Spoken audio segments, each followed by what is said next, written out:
Swastiastu. Pada kesempatan kali ini, saya akan mempresentasikan materi kelas 12. Sebelum saya memulai presentasinya, ada baiknya saya memperkenalkan diri terlebih dahulu. Nama saya Nimade Nulia Pratiwi dari kelas 12 RPL 1 nomor urut 26. Kali ini saya mempresentasikan materi bab 5, yaitu tentang menyajikan gagasan, fakta, dan opini melalui artikel. Langsung saja ke materinya. Pada bagian A, yaitu mengevaluasi informasi, baik fakta maupun opini dalam sebuah artikel yang dibaca. Pertama, pengertian artikel. Apa itu artikel?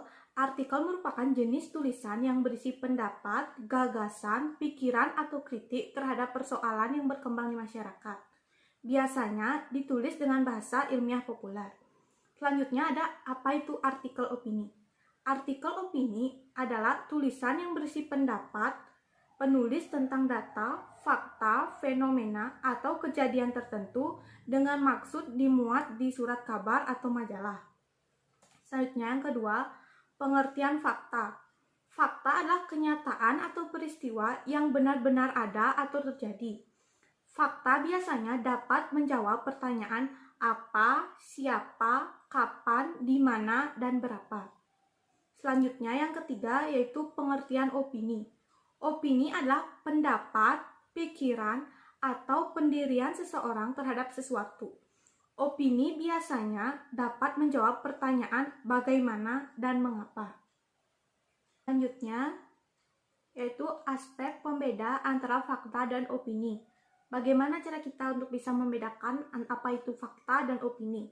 Yang pertama, cermati isi artikel. Cermati itu artinya memperhatikan dengan cermat atau saksama, teliti, penuh minat, mengamati dan memperhatikan dengan sungguh-sungguh. Yang kedua, pahami isi artikel. Memahami artinya mengertikan dengan benar isi-isi dari artikel tersebut. Yang ketiga adalah gaya penulisan. Gaya penulisan adalah pilihan kata-kata atau struktur kalimat antara fakta dan opini tersebut.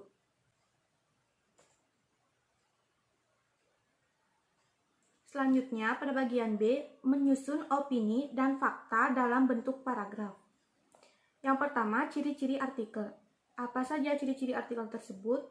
Yang pertama, isinya bersumber dari fakta dan bukan hanya menggunakan dimensi realitas saja. B, berisikan sebuah karya tulis yang sifatnya padat, singkat, jelas, dan tuntas. C, merupakan sebuah hasil tulisan yang bersifat original. D, bersifat faktual karena mengungkapkan berbagai macam data. Pada bagian E, isinya disesuaikan dengan fakta yang didapat dari objek ataupun narasumber, sehingga bukan hanya hasil pemikiran penulisan semata. F, isinya juga dapat berupa sebuah pemaparan mengenai biografi tokoh dan peristiwa tertentu, hasil riset, dan hasil-hasil penemuan lainnya yang berhubungan dengan tema artikel yang bersangkutan. Pada bagian G, suatu gagasan yang berkaitan dengan kebutuhan pembacanya. Selanjutnya, mengungkapkan opini dalam bentuk kalimat yang benar. Yang pertama, ada struktur artikel opini. Artikel tersebut diawali dengan pernyataan pendapat atau tesis, atau topik yang akan kamu kemukakan. Selanjutnya, kamu kemukakan beberapa argumentasi tentang pendapat atau pandangan kamu terhadap masalah yang dikemukakan. Pada bagian argumentasi ini, bagian akhir artikel berisi pernyataan ulang pendapat, yakni penegasan kembali pendapat yang telah dikemukakan agar pembacanya yakin dengan pandangan atau pendapat tersebut. Yang kedua, ada argumentasi. Bagian terpenting dalam artikel opini adalah argumentasi. Argumentasi yang kalian kemukakan harus kuat. Artinya, argumentasi harus didukung atau data aktual karena artikel opini pada umumnya bersifat aktual yang berisi analisis subjektif terhadap suatu permasalahan. Selanjutnya, pada bagian yang ketiga itu penggunaan bahasa. Bahasa dalam artikel bersifat ilmiah populer. Berbeda dengan bahasa ilmiah pada umumnya. Pada saat membuat opini, gunakan bahasa yang komunikatif, tidak bertele-tele, dan ringkas penyajiannya. Dalam menggali gagasan dan argumentasi, gunakan kalimat yang efektif, efisien, dan mudah dimengerti.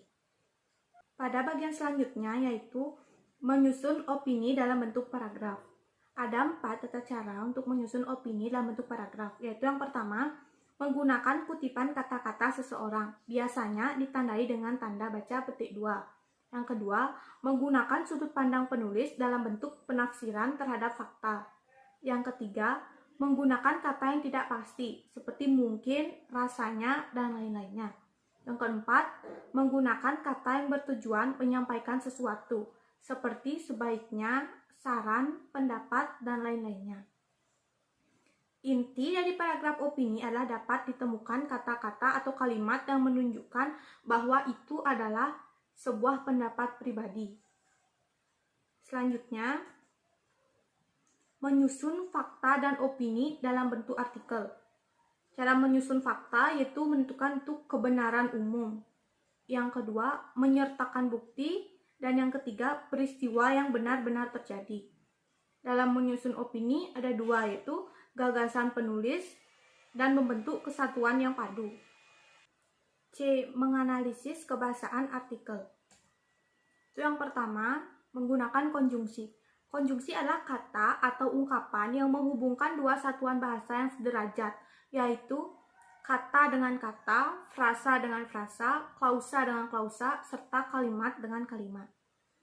Konjungsi yang digunakan untuk memperkuat argumentasi seperti selain itu sebagai contoh, misalnya, padahal, justru, konjungsi yang menyatakan hubungan sebab akibat seperti sejak, sebelumnya, dan sebagainya. Konjungsi yang menyatakan harapan seperti supaya, dan sebagainya. Yang kedua ada adverbia. Adverbia adalah bahasa yang dapat mengekspresikan sikap eksposisi seperti selalu, biasanya, sebagian besar, sering, kadang-kadang, dan jarang. Yang ketiga ada kosakata.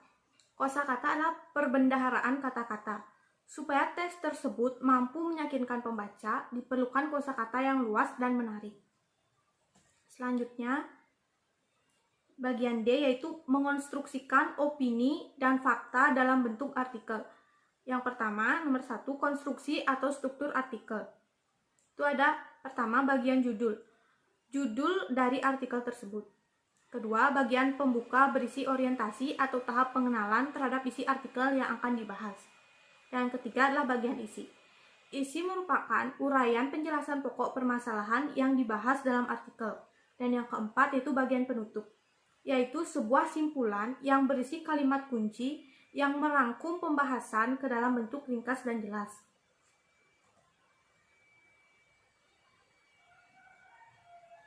Selanjutnya, yang kedua yaitu menyusun artikel sesuai dengan fakta. Yang pertama yaitu memilih tema. Yang kedua, perbanyak referensi yang sesuai dengan tema. Yang ketiga, buat kerangka artikel. Yang keempat, tentukan gaya bahasa. Yang kelima, buat lead yang menarik. Keenam, buat artikel sesuai dengan garis besar. Dan yang ketujuh yaitu kesimpulan. Selanjutnya, penjelasannya itu memilih tema. Pertama, kamu harus menentukan tema yang akan kamu jadikan artikel. Yang kedua, perbanyak referensi yang sesuai tema. Cara membuat artikel opini yang kedua yaitu mengumpulkan banyak referensi yang nantinya akan digunakan untuk memberikan data-data dari fakta yang ada. Yang ketiga yaitu buat kerangka artikel. Ketika kamu sudah membaca semua artikel yang kamu pilih sebagai referensi, biasanya kamu sudah memiliki gambaran mengenai alur dari artikel yang akan kamu buat nanti. Yang keempat, tentukan gaya bahasa. Dalam membuatnya, kamu harus bisa menyajikan artikel opini dengan kebahasaan yang baik dan benar. Kelima, buat lead yang menarik. Berikan lead atau pembukaan yang menarik sesuai dengan tema yang kamu pilih. Keenam, yaitu buat artikel sesuai dengan garis besar. Gunakan referensi yang sudah kamu kumpulkan tadi untuk mengisi setiap garis besar yang kamu tentukan. Yang terakhir, kesimpulan. Kesimpulan adalah rangkuman dari semua yang telah dibahas. Selanjutnya, menyajikan artikel opini dengan kebahasaan yang baik dan benar. Yang pertama adalah pola pemecahan topik. Pola ini memecah topik yang masih berada dalam lingkup pembicaraan yang ditemakan menjadi subtopik atau subbagian yang lebih sempit. Kemudian menganalisisnya masing-masing. Kedua, pola masalah dan pemecahannya. Pola ini lebih dahulu mengemukakan masalah, baik itu masalah pokok maupun beberapa masalah. Yang ketiga, pola kronologi. Pola ini menyajikan artikel sesuai dengan kronologi, urutan, kebersinambungan, keberlanjutan bagaimana sesuatu itu terjadi. Yang keempat, pola pendapat dan alasan pemikiran. Pola ini baru saja dapat jika penulis menyampaikan pendapat atau gagasan pendapatannya sendiri.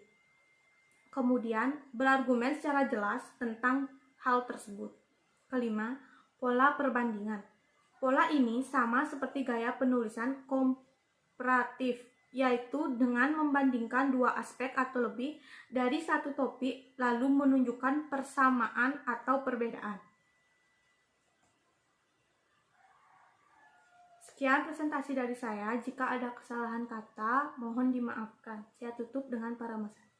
Om Santi Santi Santi.